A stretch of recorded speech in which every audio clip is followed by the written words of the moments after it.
tänase kohtumise esimese pallipuute tegema, kui kõik ootavad siin peakohtunik Toomi Vilet. See nüüd ka tuleb ja Flora saab palli tagant mängu panna aega ja vaata, et sealt oli ka tegelikult löögikoht juba välja mängitud, aga Karl Mägi sealt löögile ei pääsinud ja tähed just neile langema ning ei ole tegelikult üldse kaugel. Vaatame selle olukorra ära, tuleb siit ka kauglöök, aga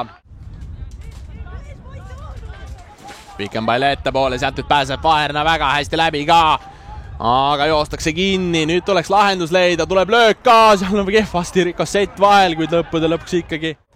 Et Viimsi senimaani vaatame selle olukorra ära, siit tuleb nüüd löök ka, kuid lõppude lõpuks otse Sapile kätt. Vaatame selle palli ära, tuleb siit ka hästi ka ja lõppude lõpuks ikkagi. Tahaks öelda, et kõige kindlamalt ei tegutsenud, aga Viimsi siit hetkel ikkagi lahendust ei leia. Vahernalt löök, see pannakse kaugele. Tuleb sealt eksimus, vaatame ära, mis on Viimsi lahendus. Murahage pall jääb selgelt madalaks, aga nende Viimsi tahaks öelda, et füüsiliselt ikkagi tugevate ja suurte ning jõuliste mängijatega. Vaatame selle palli ära, siin nüüd pall kastis ka lahti. Saab seal kõige paremini tegutsenud.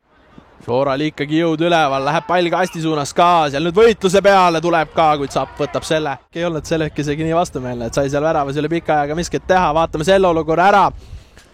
Vaherna tuleb löök, nüüd lahti ja sealt on olemas. Ja kas see on Saar? See on Saar!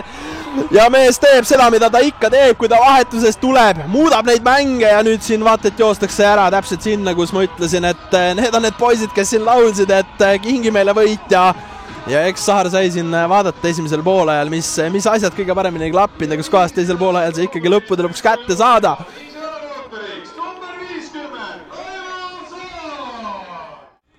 Kes siin kohaliku rahvaste mängule kutsus ja ütles, et toetust on vaja, nüüd saab ka siis nende ees mängida.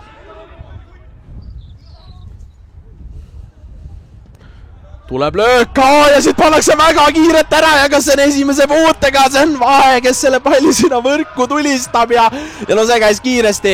Ja kui siin sai mainitud, et Peti analüütikud ütlesid, et vähemalt 2 väravat me näha võiks, siis Viimsi need 2 siin ka meile teisel poolel pakub, aga see on nüüd küll värav, mida siin tuleks kordusest vaadata, sest see sündis justkui kuskilt ja tundus, et ka Vahe seal. Et pigem näib, et vaatame selle olukorra ära, sealt nüüd kauglöök ka, aga kiiresti veel ülespoole mängida, siis on võimalik, et saadakse rünnak, aga näib, et seda siit ikkagi lõppude lõpuks ei sünni. Richard Toom vilistab selle mängu lõppenuks ja lõppude lõpuks teisel poolajal Viimsi võitles endale 2-0. Siin mängujärgseks intervjuuks Kristjan Lapa, et viimase veerandtunniga läksid kõik punktid, mis laual olid, et mis emotsioon hetkel on? Jah, vastab tõele. Viimane veerand oli päris halb meie poolt, et lasime selle mängu käest ära, emotsioon. Jah, ega ta hea ei ole, selles mõttes me teadsime, et kõik need mängud siin ongi võib-olla 1-2 värava vahega võibki jääda, aga siuke võitluslik mäng ja olgem ausad, me väga ohtlikuks neile ei saanud, et see võib-olla jäigi puudu, et kolmandas tsoonis oleks pidanud ise agressiivsemad olema. Enda võistkonna mängu juba mainisid, et kuidas võib-olla kui vastasid vaatad, et kuigi löödi viimase veerandtunniga 2 tükki, aga tegelikult tundus, et mõlema võistkonna poolt ikkagi siuke rabe esitlus täna? Kui sa nii ütled, selles mõttes ma arvan, et eks sügis ka juba käes ja ilmad ei ole võib-olla kõige soojemad, siis see võibki sellist teistsugust feelingut anda siia mängudele, et jah, rabe, aga lõpuks, kes välja jookseb siit võitjana, võib-olla see tahtiski rohkem seda mängu. Mis siit täna kaasa võtta on? Esimese poole kaitsetahe oli meil päris hea, et siis meil oli 0 taga ja seda võtame kaasa. Mis siit nüüd edasi vaadates, et olete pisut Viimsiga sarnases olukorras, et justkui kellegi maal, et tagant nagu väga tugevalt selga ei tulda ja eespoolt ka võistkonnad nüüd ikkagi 5 punkti kaugusele, 7 punkti kaugusele jäänud, et kuidas see nüüd hooaja lõpuni motivatsioon leida?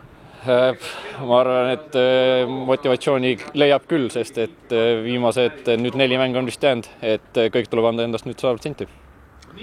Aga ma saan sulle siit edu soovida ja edu viimaseks siis 4 mänguks. Ja minuga siit kohe ka Viimsi poole pealt Roden Vahe. Et sulle saab õnne soovida, ei juhtu vast tihti, et esimese puutega kohe särav. Ja, aitäh, väga hästi läks. See väravast ka rääkides, kuidas see sündis?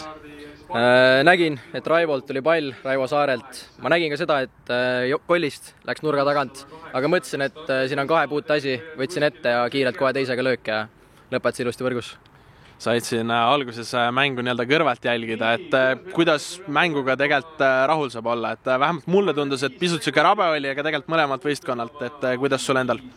Ei, üldiselt ma arvan, et võib tiimi tulemuse väga rahul jääda. Kõik panusid, me teadsime, et 5 mängust on vaja vähemalt 1 punkti ja nüüd on see väike joon alla tõmmatud ja ma arvan, et üleüldiselt oli mäng tegelikult okei. Jah, mingil määral tõesti oli nagu rabe hetke, aga tulime ilusti välja.